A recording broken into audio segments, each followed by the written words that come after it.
Hello everybody, welcome to this special presentation. Today we have the honor to host Mr. Mark Elfenbein, President of Slyce. If we take a look at this company though, it's an interesting company. Technically speaking, a stock is keeping a clear upward trend. So the next entry point on a stock like that, technically speaking, is at 80 cents.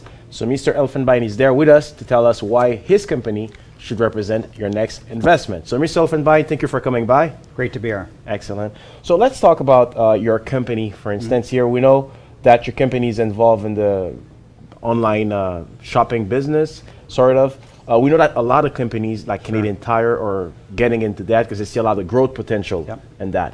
So what is your vision for Slyce? How do you think to benefit from that growth in online shopping? Sure. So, quite simply, Slyce is really revolutionizing the way that people shop for products through visual search and mobile devices. And, interestingly, retailers are realizing that shoppers have less and less time to physically come into their stores. So they actually need to create transactions with their customers out of their stores, and actually not only out of their stores, but not even on their websites. And with the Slyce technology, you can simply snap a picture of something you like at the moment you see it and instantly buy it. Excellent. Now, how does your technology work? I have a video here. I'm going to show it's one of your commercials. So we're going to pass that video here right now that's playing here. So people can see actually visually how does the technology work. But what I want to know, just going to let the video pass here for a couple of seconds. Is it an app that people have to download, or is it only on any smartphone? People can use the technology to find what product, where can they find it, where can they shop for it? Great question. So Slyce has a two-pronged approach.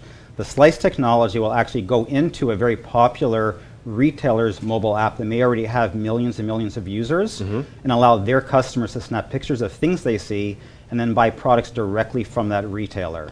Additionally, Slyce also just announced the acquisition of a mobile app called Pounce, which is a direct-to-consumer app where a retailer can snap a photo of any product they see and then check out through their favorite retailer with multiple choices.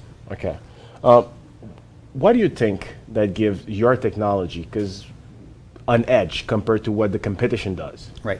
So today Slyce has really one primary competitor, which is Amazon.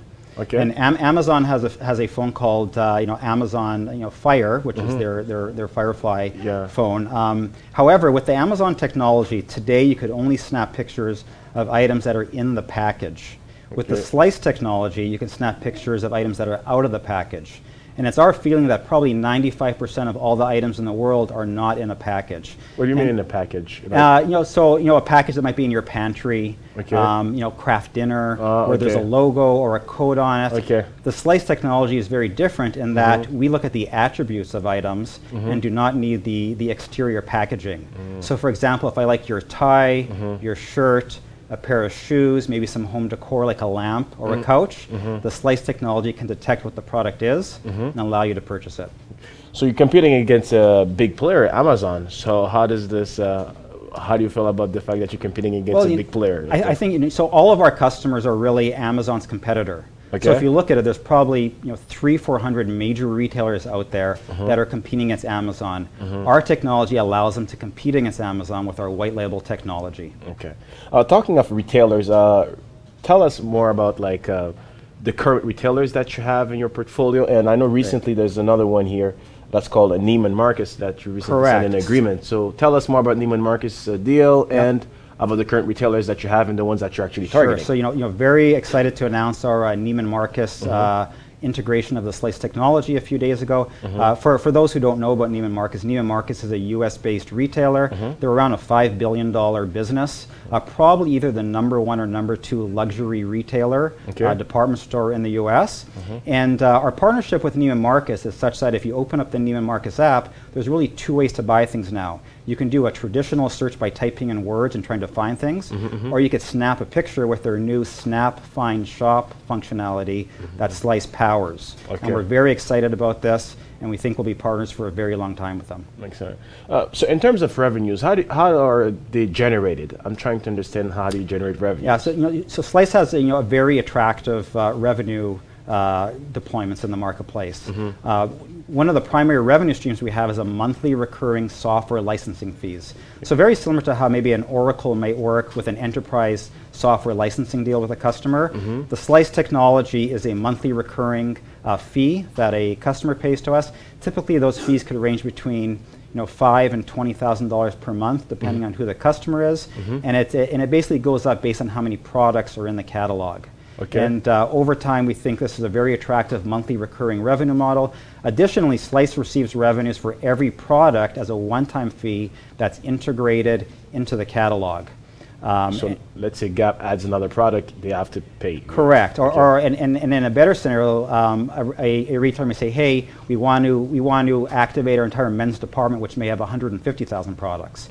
In that case, we're getting paid for each of those 150,000 products, and then we're getting a monthly recurring fee that's based on how many products are in the database. Okay. Some of the other revenue streams that we have are a piece of the transaction, of the activity that's happening with the app, and additionally there could be revenues associated with just the actual pictures being taken themselves. Okay. So you have a B2B with the retailers, a B2B business model, and also a B2C with the customers where you get the portion of the transactions. Correct. Right? On the B2C side, we're probably getting 4 to 10% of the transactions, and in that scenario the customer has flexibility to check out through their favorite retailer. Okay.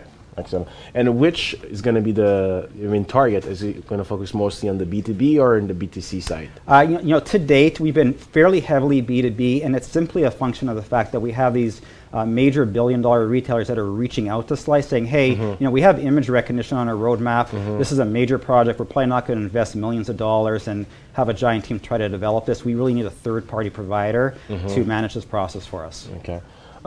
Now, can your technology be adapted to other areas, such as, for instance, electronics, sportwear? For instance, let's say someone is looking at Sidney Crosby, loves his hockey gloves. Right. Would he be able to actually, with his smartphone, take a picture of it and get his I would say absolutely. So if I had a picture of Sidney Crosby, maybe you like his Easton hockey gloves, which I know probably work quite well based on his goal scoring production.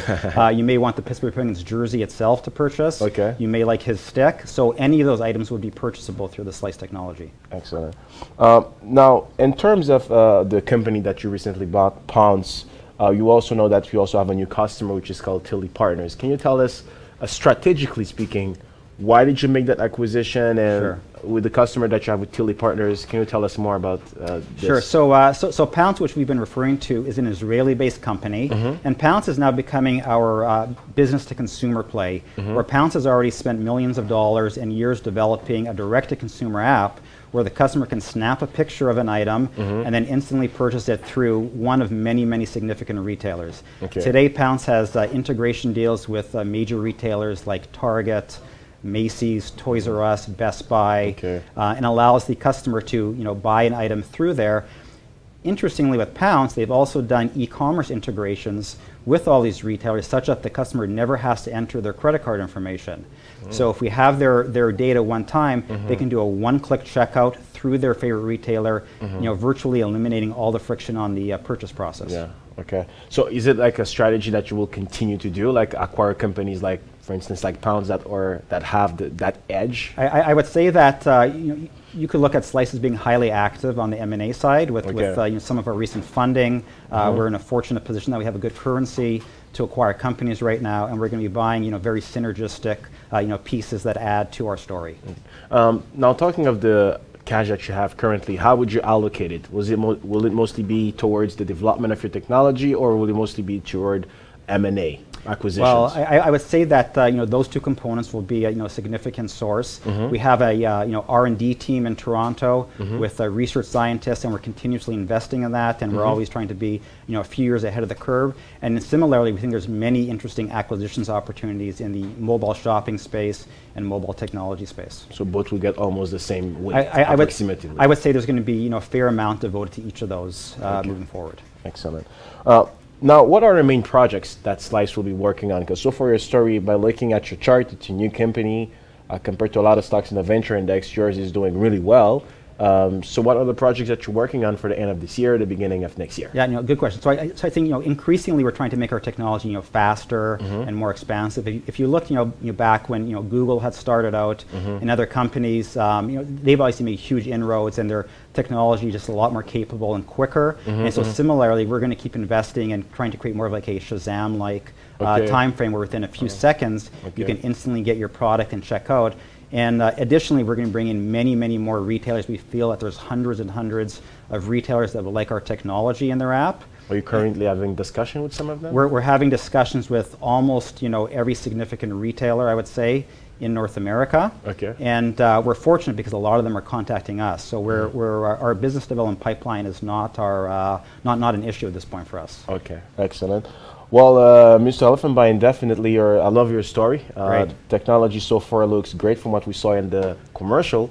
Of course, never hesitate to come back again to tell us more. I'd love to come back and give you an update soon. We'll look forward for that. Great, thanks. Thanks a lot.